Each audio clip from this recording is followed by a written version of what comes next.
అందరికీ నమస్కారం. Welcome back to అమ్మ వంటిల్లు. ఈరోజు వీడియోలో ఇడ్లీ, దోశ, వడ, పూరి ఎలాంటి టిఫిన్స్లోకైనా ఒక మంచి టేస్టీగా చట్నీ ఉంటేనే బాగుంటుంది.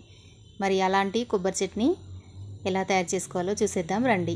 ముందుగా మిక్సీ జార్లోకి 1 కప్పు పచ్చి కొబ్బరి తీసుకోవాలి. అదే కప్పుతో 1/2 కప్పు పుట్నాల పప్పు తీసుకోవాలి. ఇవి వేయించిన అవసరం లేదు, 10 నిమిషాల్లోనే చట్నీ తయారు చేసుకోవచ్చు. 1 టీ స్పూన్ వరకు జీలకర్ర వేసుకోవాలి.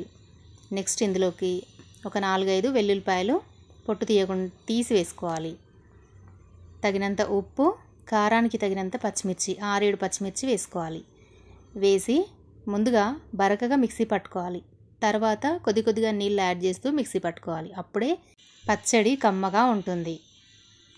ముందుగానే మనం ఒకేసారి నీళ్ళు వేసి మిక్సీ పడితే ఏ పచ్చడి అయినా కూడా టేస్ట్ అనేది ఉండదు. మరి ఇలా తయారు చేసి చూడండి, మీరు కూడా చాలా బాగుంటుంది. Thank you.